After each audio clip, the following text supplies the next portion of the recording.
Franklin Delano Roosevelt, also known as FDR, was born on January 30th, 1882 in Hyde Park, New York. He had two loving parents. His dad's name was James Roosevelt and his mother's name was Sarah Delano Roosevelt. Through his childhood, he had private tutors which provided him with a lot of his education. He ended up attending Harvard University and stayed there for 3 years to get his bachelor's degree in history.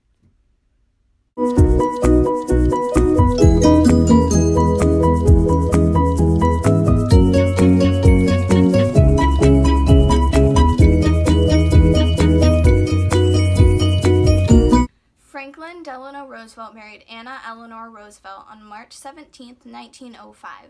They were fifth cousins once removed, and Eleanor's father was actually Franklin's godfather, but they looked past that and decided to get married, even though they did have very different personalities. Franklin loved joking around, telling stories, and drinking, while Eleanor preferred to be reading alone by herself.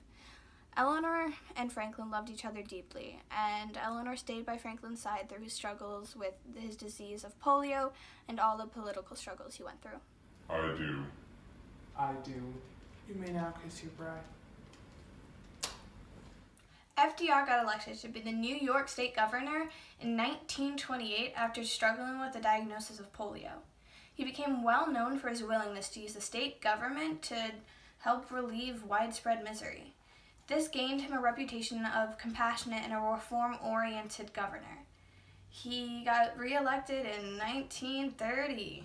This day is notable not so much for the inauguration of a new governor as that it marks the close of the term of a governor who has been our chief executive for 8 years, in the wise, efficient, and honorable administration of its affairs, and finally in the possession of that vibrant understanding, heart attuned to the needs and hopes of the men, the women, and the children who form the sovereignty known as the people of the state of New York. It is a proud thing to be a citizen of the state of New York, not because of our great population and our natural resources, nor on account of our industries, our trade, or agricultural development, but because the citizens of the state, more than any other state in the Union, have grown to realize the interdependence on each other which modern civilization has created.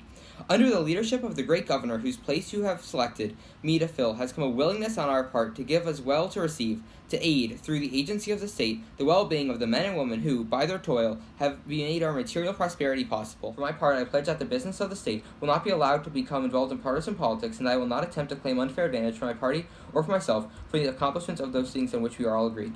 You have honored me greatly by selecting me as your chief executive. It is my hope that I will not fail you in this critical period of our history. I wish that you may have a continuance of good government and happy community.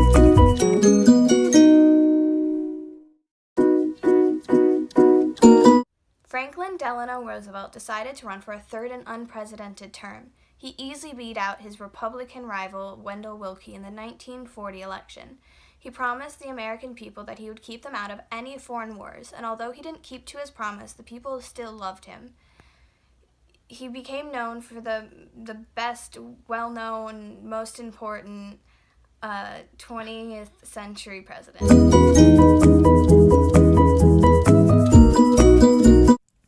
Franklin Roosevelt. I know he's a good president because he's already served 2 terms.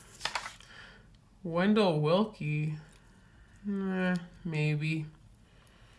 Third party, who are they?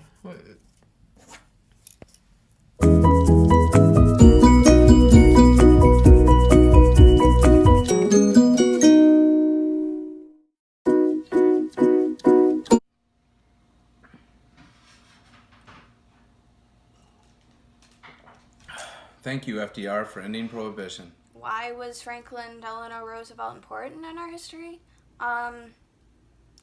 He was important. He did a lot of things. He was the first and only president who was able to run for 4 terms. I guess he didn't get to finish out his 4th term because he died suddenly of a heart attack. But, in those times, he helped people through the Great Depression and World War II. Although he didn't make it to the end of that, he was a big part in that.